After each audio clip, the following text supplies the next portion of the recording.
तो आज हम प्रेजेंट कंटिन्यूअस का पैसिव वॉइस पढ़ेंगे और शुरुआत करते हैं कि जैसे आप जब कंटिन्यूअस टेंस आएंगे तो सबसे पहले आपको क्या समझना है। सबसे पहले आपको समझना है कि क्या प्रेजेंट कंटिन्यूअस टेंस का एक्टिव में स्ट्रक्चर होता है, यानी जब आप टेंस पढ़ते हैं तो टेंस में किस स्ट्रक्चर का इस्तेमाल करते हैं।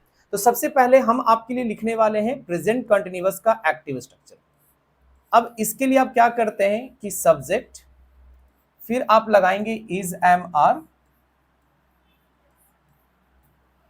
फिर लगाइएगा V1 प्लस ING। देखिए एक कमेंट में चाहूंगा, मैं ना पीपीटी से बना रहा था बट मुझे लगा कि वो ज्यादा रियलिस्टिक नहीं लगता, सो मैंने डायरेक्ट ऐसे स्टार्ट किया है। ठीक है, ये जरूर बताइएगा कि ये रियलिस्टिक लगता है या पीपीटी वाली लगती है। और इसके बाद आ जाएगा ऑब्जेक्ट। जरूर इसका कमेंट में आप लोग प्लीज रिप्लाई करिएगा, ठीक है, कि हाँ सर ये ज्यादा रियलिस्टिक लगता है, ये ज्यादा अच्छा लाइक पढ़ने में लगता है। अब हम बात करेंगे पैसिव वॉइस की। तो देखिए पैसिव वॉइस में क्या करिएगा कि इस ऑब्जेक्ट को आप पहले लेके आइएगा। तो ऑब्जेक्ट पहले लेके आए, अब जो हेल्पिंग वर्ब है उसी हेल्पिंग वर्ब को आप पहले लिखिए। तो हेल्पिंग वर्ब है हमारा इज एम आर, ठीक। फिर इसके बाद ये V1 प्लस ING है, तो यहां पर इज एम आर के बाद एक बीइंग वर्ब का इस्तेमाल होगा, और ये जो ING का वर्ब फॉर्म है ये आपके V3 में ट्रांसफॉर्म हो जाएंगे, यानी चेंज हो जाएंगे। फिर आप लगाइएगा जनरल प्रेपोजिशन बाई, और बाई के बाद ये जो सब्जेक्ट है इसको एज एजेंट हम यहां पर लिख देंगे। देखिए बहुत इजीली ट्रांसफॉर्म आप कर सकते हैं जब आप इस स्ट्रक्चर्स पैटर्न का इस्तेमाल करेंगे। आते हैं हम एग्जांपल्स पे कि कैसे एग्जांपल्स यहां पर काम करेगा। जैसे अगर मुझे लिखना हो, और देखिए सबसे पहले आपको क्या जानकारी हासिल करना है कि अगर आप कंटिन्यूअस टेंस का पैसिव वॉइस कर रहे हैं तो आपको प्राइमरी काम ये चीजें ध्यान रखनी है कि हम ऑब्जेक्ट इधर आएगा, सब्जेक्ट उधर जाएगा, ये सभी बच्चों को पता होता है। तो मेन ट्रांसफॉर्मेशन जो होता है वो होता है बीइंग प्लस V3 से, ठीक है। जैसे एग्जांपल्स में देखिए, she is singing a song, ठीक है। अब ये हमने जो सेंटेंस लिखा है ये एक्टिव सेंटेंस है, और ये पहचान आपको करने आना चाहिए कि ये एक्टिव है या ये पैसिव है। देखिए पैसिव का एक प्राइमरी कॉन्सेप्ट मैं बताता हूं, यहां पर थोड़ा सा इसको ध्यान रखिएगा। जब भी आप बी के साथ वर्ब की थर्ड फॉर्म देखिएगा तो ये सेंटेंस आपका पैसिव होगा, ध्यान रखिएगा। यानी बी के साथ, अब बी का मतलब क्या होता है नोट डाउन करिए, मैं बोल देता हूं। Is, am, are, was, were, be, been, being. अगर इनके बाद वर्ब की थर्ड फॉर्म लगी है तो ये सेंटेंस ऑलवेज पैसिव वॉइस में होगा, इसके कभी भी एक्टिव में होने की संभावना नहीं है, ठीक है। चलिए अब हम इसको पैसिव में ट्रांसफॉर्म करेंगे। क्या करिएगा, अ सॉन्ग जो कि ऑब्जेक्ट है, ऑब्जेक्ट कैसे ढूंढते हैं, ऑब्जेक्ट के लिए आप व्हाट या होम से क्वेश्चंस कर लीजिएगा, ठीक है, आपको ऑब्जेक्ट मिल जाएगा। मतलब हिंदी हो गया कि वह गाना गा रही है, आप क्वेश्चंस पूछिए क्या गा रही है, तो जवाब मिलेगा गाना गा रही है। आप अ सॉन्ग को पहले लेकर आइए, अ सॉन्ग ऑब्जेक्ट हमने पहले ले आए। देखिए आप गलती क्या करते हैं ना कि आप अपना दिमाग लगा देते, तो अपना दिमाग नहीं लगाना, आपको स्ट्रक्चर का दिमाग लगाना, स्ट्रक्चर्स क्या पूछ रहा है, ठीक है।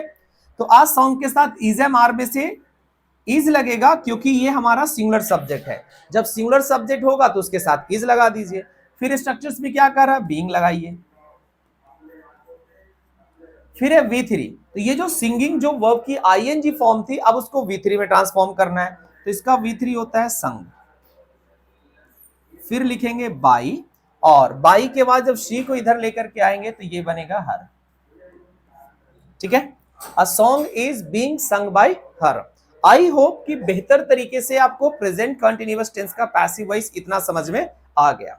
आगे बढ़ते हैं, कुछ एक्टिव सेंटेंस हम और लेते हैं। जैसे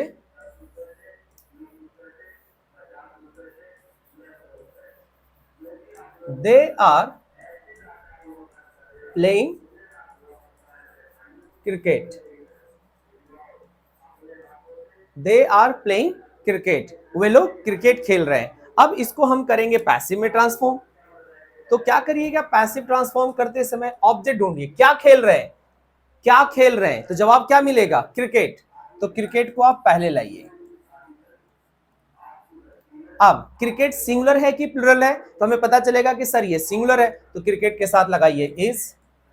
अब इज के बाद आएगा बीइंग, और बीइंग के बाद आएगा इसका V3, तो ये बन गया प्लेड। फिर लगा देंगे बाई, और बाई के बाद दे को जब इधर लाइएगा तो ये बनेगा देम। और अगर ये छोटी छोटी ट्रांसफॉर्मेशन नहीं आ रहा कि सर देम कैसे हो गया, तो वीडियो नंबर 1, वीडियो नंबर 2 और वीडियो नंबर 3 देखिए, तीनों आपको समझ में आ जाएगा सारा कॉन्सेप्ट। ठीक है, चलिए अब आगे बढ़ते हैं। अब हम नेगेटिव का जैसे देखते हैं कि अगर नेगेटिव हमको दे दे तो हम क्या करेंगे, तो हम जरा नेगेटिव को ट्रांसफॉर्म करके देखते हैं। जैसे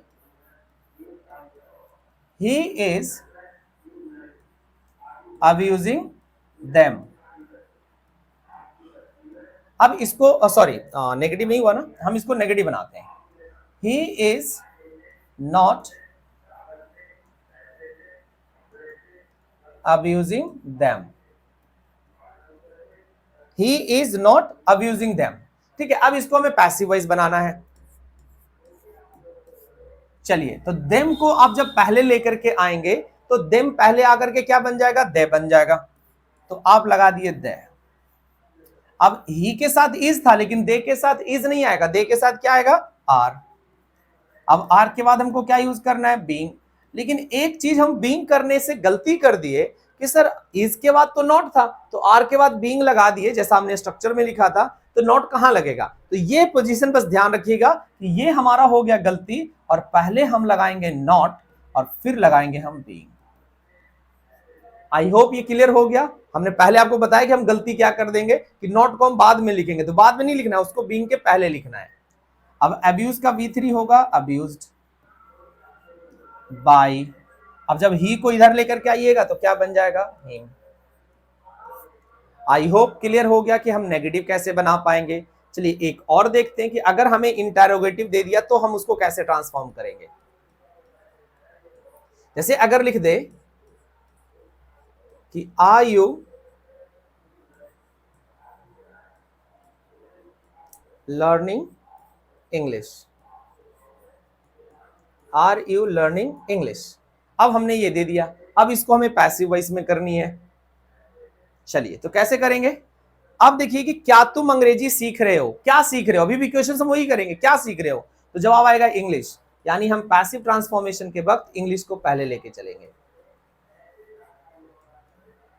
इंग्लिश। लेकिन अब फिर से एक गलती हमने करी कि सर यहां तो हेल्पिंग वर्ब पहले था, हमने इंग्लिश को डायरेक्ट पहले लेके चले गए, तो गलत हो गया। अब बस यही चीजें जो मैं बार बार आपको गलतियां लिख करके गलत कर रहा हूं ना, ये चीजें आपको पकड़नी है। ठीक है, मैं इसको थोड़ा सा ऐसे करके हटाता हूं। चलिए, तो अब हमें क्या करना है कि जब हेल्पिंग वर्ब से शुरू है तो आप फिर से हेल्पिंग वर्ब को शुरू करिए, यानी इंग्लिश को पहले लाएंगे तो इंग्लिश के साथ क्या लगेगा, इज। यानी इज यहां पर इस बात पे डिपेंड करेगा कि किसको आप पहले लिखने जा रहे हैं। तो इंग्लिश को हम लिखने जा रहे थे तो इंग्लिश के साथ इज लग गया, इज इंग्लिश। यानी अगर मैं वापस स्ट्रक्चर्स पे आऊं तो अगर इसको आप पहले लिख देंगे, ऑब्जेक्ट बाद में आएगा, फिर उसके बाद क्या आ जाएगा, बीइंग आ जाएगा। तो इज इंग्लिश, फिर क्या लगा दीजिएगा, बीइंग। लर्न का लिखिए लर्नड, LEARNT। तो is English being learned by you.